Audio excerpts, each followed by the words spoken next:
आप देख रहे हैं इंडिया टाउन न्यूज, भारत की बात। नमस्कार, आप देख रहे हैं इंडिया टाउन न्यूज और मैं हूं आपके साथ मर्सी। आज हम आपको लेकर चलेंगे छत्तीसगढ़ के मानपुर शिक्षा विकास खंड की औंधी तहसील के उन स्कूलों में जहां एकल शिक्षा प्रणाली के कारण बच्चों की शिक्षा पर गंभीर सवाल उठ रहे हैं। इस क्षेत्र में कई ऐसे स्कूल हैं जहां एक ही शिक्षक पर सारा दारोमदार है और यही शिक्षक बच्चों को पढ़ाई से लेकर उनके भविष्य तक को संवारने की जिम्मेदारी उठाए हुए हैं। लेकिन क्या ये एकल शिक्षा प्रणाली बच्चों की शिक्षा की गुणवत्ता को प्रभावित कर रही है? और क्या शिक्षा विभाग इस समस्या के समाधान के लिए कोई ठोस कदम उठा रहा है? इन सवालों के जवाब आज हम आपको देंगे। तो आइए जानते हैं इन स्कूलों की स्थिति और इस मुद्दे से जुड़ी अहम जानकारी इस रिपोर्ट में।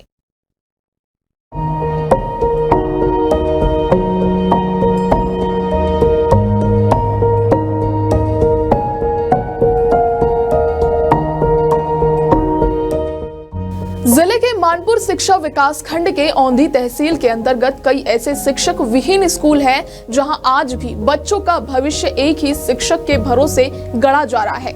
इन स्कूलों की स्थिति चिंताजनक है और यहां बच्चों की शिक्षा की गुणवत्ता पर सवाल खड़े हो रहे हैं। ये समस्या विशेष रूप से उन स्कूलों में अधिक गंभीर है जहां एकल शिक्षा प्रणाली लागू की गई है। एक तरफ शिक्षा विभाग की तरफ से 100% परिणाम की उम्मीद जताई जा रही है, वहीं दूसरी ओर इन स्कूलों में एक ही शिक्षक द्वारा सभी कक्षाओं की पढ़ाई कराना संभव नहीं हो पा रहा है। शिक्षण सत्र समाप्ति की ओर है और औंधी तहसील के प्राथमिक विद्यालय मोरचूल, गटेपाइली और बागडोंगरी में अभी तक एक भी शिक्षक की नियुक्ति नहीं की जा सकी है। यही नहीं, इस क्षेत्र के गुडारास और सालेभट्टी माध्यमिक विद्यालय समेत लगभग 2 दर्जन से अधिक स्कूलों में एक ही शिक्षक पहली से लेकर 5वीं तक की कक्षाओं का संचालन कर रहे हैं। आपको बता दें, औंधी तहसील में कुल 41 प्राथमिक विद्यालय हैं, साथ ही एक कन्या आश्रम और 12 माध्यमिक विद्यालय भी है। ऐसे में एक शिक्षक द्वारा इतनी बड़ी जिम्मेदारी निभाना अत्यधिक कठिन है। शिक्षक की कमी के कारण इन विद्यालयों के छात्र छात्राओं के पास पढ़ाई के अतिरिक्त कोई दूसरा विकल्प नहीं बचता। पालकों का कहना है कि ये समस्या वर्षों से चली आ रही है। वे कई बार पंचायत और शिक्षा विभाग से इस विषय में शिकायत कर चुके हैं, लेकिन अब तक कोई ठोस समाधान नहीं निकला है। बच्चों की बढ़ती संख्या के बावजूद शिक्षकों की नियुक्ति की दिशा में कोई महत्वपूर्ण कदम नहीं उठाए गए हैं। ये स्थिति अब इतनी गंभीर हो चुकी है कि स्थानीय लोग और अभिभावक परेशान हैं और शिक्षा की गुणवत्ता को लेकर चिंतित हो रहे हैं। मैं गुड़ारास का नागरिक हूँ। बच्चे लोग यहाँ पढ़ने के लिए आते हैं तो लगभग 50 बच्चे हैं, बालिका और बालक समेत 50 हैं। तो अकेला मास्टर क्या कर सकता है? शिक्षक विभाग से भी हम जानकारी दिए, आवेदन दिए, लेकिन अब तक के विगत रूप है, क्यों ध्यान नहीं दे रहा है। और टीचर के रूप में एक और शिक्षक भेजा है, वही वैसी को कर्मचारी करे तो भी 2 मास्टर हो जाएंगे तो बच्चे को अच्छा शिक्षा मिलेगा। इसलिए मैं शिक्षक विभाग से मैं यही चाहता हूँ कि ग्राम गुड़ारास में 2 शिक्षक होना जरूरी है। गुरुजी से जरूरत है, काबर एक जन गुरुजी है नहीं संभाल पाते बच्चे लोग को, तो हमला 2 जन गुरुजी जरूरत है। एक जन है अभी गुरुजी हमार करा, तो हमला 2 जन गुरुजी चाहिए यहाँ लड़का मन के पढ़ाने। इस मुद्दे पर स्थानीय विधायक इंद्र शाह मंडावी का कहना है कि उनके विधायक बनने के बाद उन्होंने सबसे पहले शिक्षकों की व्यवस्था की मांग की थी। उन्होंने बताया कि वह पहले विधायक है जिन्होंने ट्विटर शिक्षक की नियुक्ति करवाई। उन्होंने कहा कि मेरे संघर्ष के परिणाम स्वरूप छत्तीसगढ़ में 270 ट्विटर शिक्षकों की नियुक्ति हुई है। मैं ही वह पहला विधायक हूं जिन्होंने ट्विटर शिक्षकों की नियुक्ति को लेकर संघर्ष किया और ये भी सुनिश्चित किया कि उनके नियुक्ति की प्रक्रिया सुलभ हो।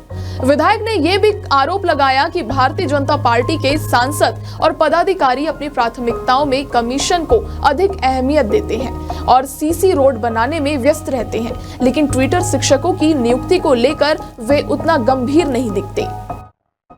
विधायक बनने के बाद सबसे पहले शिक्षक की व्यवस्था के संबंध में मैं मांग किया और ट्विटर के रूप में नियुक्ति, पहले बार 270 ट्विटर के रूप में नियुक्ति करवाया। पूरे छत्तीसगढ़ में पहला विधायक हूं जो ट्विटर के रूप में लड़ भिड़ के नियुक्ति करवाया, माननीय अकबर जी के आशीर्वाद से, और जो लगातार चल रहा है। अभी भी हम ट्विटर के रूप में कुछ शिक्षक को हम लोग करवा रहे हैं, और यहाँ पे पैसा होने के बाद भी भारतीय जनता पार्टी के सांसद और उनके जो पदाधिकारी लोग सीसी रोड, उसमें पैसा कमीशन खाने के लिए सीसी रोड दे रहे हैं, पर ट्विटर के नियुक्ति के लिए 10 बार सोच रहे हैं। अभी तो लास्ट सीजन आ गया है शिक्षण सत्र का, तो अगला जो शिक्षण सत्र रहेगा उसमें मैं भारी मांग करूंगा और शिक्षक की नियुक्ति के लिए मैं ट्विटर के रूप में करवाऊंगा। है कि यहाँ एक ही टीचर है, एक ही टीचर के कारण हम कई बार ग्राम सभा में दिए, शिक्षा अधिकारी को भी दिए। और तो ये टीचर एक बार वो पहले तो टीचर था ना, वो भी ट्रांसफर होने था, एक बार रोक पाए थे, उसके बाद वो ट्रांसफर हो गया, प्रमोशन में चला गया, उसके बाद दूसरा टीचर आया है, तो एक ही टीचर है। अब टीचर के कई बार मांग कर रहे हैं कि यहाँ साला में कम से कम 50 बच्चे हैं, तो कम से कम 2 टीचर रहना चाहिए करके, तो एक ट्यूटर को दिया है यहाँ। शिक्षक की कमी के मामले पर जब हमसे अपर कलेक्टर विजेंद्र सिंह पाटले ने बात की तो उन्होंने बताया कि जिले के अधिकांश विद्यालयों में शिक्षक की नियुक्ति बच्चों की संख्या के अनुसार की जाती है। उन्होंने कहा, हम ये सुनिश्चित करेंगे कि एकल शिक्षा व्यवस्था वाली जिन स्कूलों में समस्या आ रही है वहां जरूरत के अनुसार शिक्षकों की नियुक्ति की जाएगी। इसके अलावा हम इन गांव के शिक्षित युवा युवतियों को अतिथि शिक्षक के रूप में नियुक्त कर रहे हैं ताकि इस शैक्षणिक सत्र में बच्चों की पढ़ाई में कोई विघ्न न आए। और इसमें जहां तक शिक्षकों की व्यवस्था का सवाल है, बच्चों की दर्ज संख्या के अनुपात में शिक्षकों की व्यवस्था होती है। जैसे मान ले जाए कि 25 बच्चे में एक टीचर, तो उस रेशियो को परीक्षण कर लिया जाएगा। और मैं आपको बताना चाहूँगा कि ऐसे जहाँ पर एकल शिक्षक की व्यवस्था है, उसको जिला प्रशासन की ओर से हमने उसी गांव के जो शिक्षित युवा है, युवती हैं, उनको अतिथि शिक्षक के रूप में हमने व्यवस्था किया हुआ है इस शिक्षा सत्र के लिए। ये स्थिति वाकई चिंताजनक है। यहाँ बच्चों की शिक्षा और भविष्य दांव पर लगे हुए हैं। शिक्षक की कमी, प्रशासनिक लापरवाही और वित्तीय दिक्कतों के बावजूद उम्मीद की किरण ये है कि शिक्षा विभाग और स्थानीय प्रशासन मिलकर जल्द से जल्द इस समस्या का समाधान करें ताकि इन बच्चों का भविष्य सुरक्षित हो सके। हम आशा करते हैं कि जल्द ही इस दिशा में सकारात्मक कदम उठाए जाएंगे। फिलहाल आज के सेगमेंट में इतना ही। कल फिर होगी मुलाकात एक नए विषय के साथ। तब तक के लिए आप मुझे दीजिए इजाजत और आप देखते रहिए इंडिया टाउन न्यूज, भारत की बात।